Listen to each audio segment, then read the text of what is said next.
Can the Browns make it to the Super Bowl? Hell yeah, they can. And we're going to talk about it next.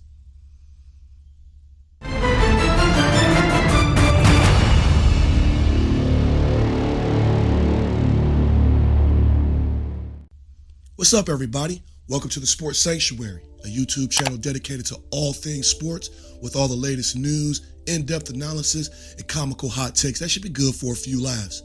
So if you're a die-hard sports fan looking for weekly sports content, why don't you go ahead and hit that subscribe button, turn on the notifications so you know you can get alerted to every time I upload a new video. But with all that being said, let's go ahead and jump into today's video, because today I'm back again to rap at all the faithful Cleveland Browns sports fans so we can talk about how the Browns can become legitimate Super Bowl contenders in the 2021-2022 season. A task that will certainly be difficult to accomplish, but not one that I think is impossible. And Vegas agrees with me since they have the Browns ranked as the 8th favorite to win it all. Keep in mind, Tampa Bay was ranked 5th or 6th to start the season last year. So there's a chance.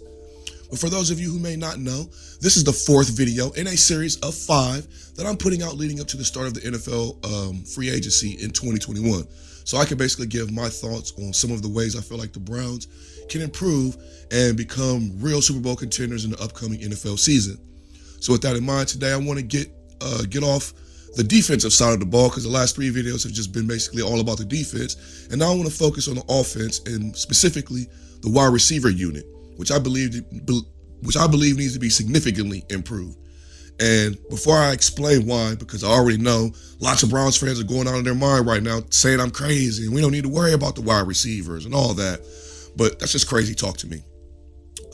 It's crazy talk to me because the current wide receiver unit we have minus OBJ and Donovan Peoples-Jones are basically incapable of getting separation down the field to open up big plays, and they don't do anything really great on a consistent basis because they have a severely limited skill set, I feel like. We basically, like I said, we have 0 deep threats, and even when Odell Beckham Jr. was on the field last season, we were still pretty limited downfield with our big play production. Not only that, none of the receivers, with the exception of Landry and Odell Beckham Jr., were really any good with getting yards after the catch. Basically, our whole wide receiver unit is slow. They drop a lot of balls. In fact, they dropped so many balls last year that the Browns were ranked 9th in the whole NFL for all the teams, out of all the teams, for the most drop balls. That's like one of the only top 10 stats that Cleveland has, and they shouldn't be proud of it going into the next season. But to be honest, if you watched every offensive snap of the Browns 2020 season like I did, then you saw how limited the offense was from a deep threat perspective going week to week like I did as well. To prove this, all you have to do is look at the stats that say almost 80% of the balls caught by the Browns were less than 20 yards last season. That's unacceptable to me as a Browns fan. I'm all for the run first, pass second mentality that Kevin Stefanski has, but him and Van Pelt, the offensive coordinator, really need to do a better job with their play schemes, getting wide receivers open so they can create more diversified threats within this offense down the field. For instance, like I mentioned already, Jarvis Landry, one of the Browns' best and most expensive wide receivers right now. He only has 72 catches for 840 yards and 3 touchdowns on the season. 3. Let that sink in. He was also ranked by ESPN as the 41st best wide receiver when it comes to yards after the catch, which all led to him becoming the 32nd best wide receiver in the NFL overall. But it's also not exactly the greatest. You know what I mean? It's not terrible. It's not a terrible number, but it's not the greatest either, especially when that's your number 1 receiver. And in order to address these problems that I see, I feel like the Browns need to let go of either OBJ or Jarvis, keep Donovan Peoples-Jones, and cut Rashard Higgins so they can hit free agency to pull in some proven talent while also drafting a decent, fast, and young wide receiver late in the draft. And again, I know as I say this, people are flipping out like, what do you mean cut Higgins? What do you mean? That's Baker's favorite receiver. Blah, blah, blah, blah. He has the most chemistry with him. We can't do that. But I'm going to be honest with you. I don't care about Higgins' chemistry with Baker. All I care about is the production on the field. As in terms of production, Higgins is not that special, even as one of Baker's favorite targets. Higgins ranked 75th among wide receivers overall with 599 yards and 4 touchdowns on the year. Could have been 5 or 6 if he didn't drop a bunch throughout the year too. He averaged 16 yards a catch, but he was ranked 246th in the league when it comes to yards after the catch, which is behind both the tight ends, Harrison Bryant and David Njoku. That's not exactly great, especially when Baker throws with 80% efficiency on passes beyond 20 yards, according to Pro Football Focus. But I don't know. I just feel like if Baker wants to be regarded as a good NFL quarterback, then he needs to find a way to build chemistry with any and all of his receivers that management puts on the field.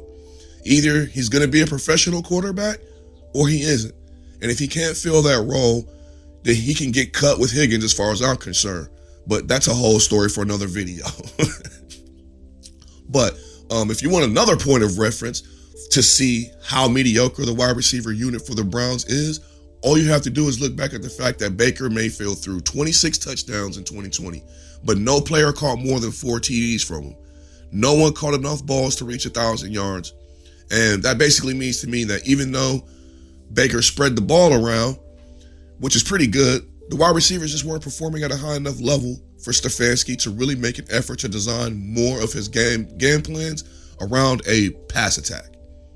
But regardless of how you feel about what I'm saying on this video about Higgins and the wide receiver core, I'm sorry. The fact of the matter is numbers don't lie. Data doesn't lie when you put it together correctly. The Browns were ranked 27th in overall receiving yards last year. They were 14th in receiving touchdowns, 30th for yards after the catch, 25th in catches over 25 yards, and 24th in catches for first downs. The best passing stat that the Browns wide receivers have as a group is that they were ranked 8th in yards per catch. That's it, fam. That's it. That's not good enough for me. I'm sorry, it's just not. So to me, I feel like the Browns need to get a solid number 1 receiver who can be a consistent deep threat and add at least one speedy receiver to the core. Then you put that together with Chubb and Hunt and Bryant and Hooper. And from there, I feel like the Browns can put even more points on the board so they can win more of these close games that we lost last year. It's dope to have a run game. Don't get it twisted. The Browns finished 7th overall in the 2020 regular season. But the Browns will have to do more to bring an elite. They'll have to do more than bring an elite rushing attack if they want to make it to the Super Bowl. They're going to have to be balanced. And that's why I feel the way that I do right now.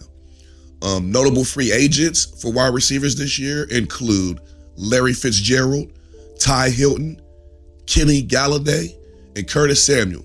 But beyond that, there's no one really super dynamic available. So I'm thinking the Browns are really going to have to address this need through the draft if they miss out on one of the big splash free agents. But that's all I got. What do you guys think? Do you guys think the wide receiver core for the Browns are fine? Or do you think, like me, and that we need to upgrade the position significantly? Let me know down in the comment section down below. Let's talk some Browns football.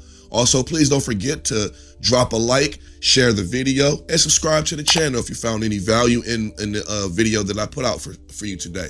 Other than that, I don't really have nothing else, so I'm going to get out of here, and I'll see you guys next time. Peace.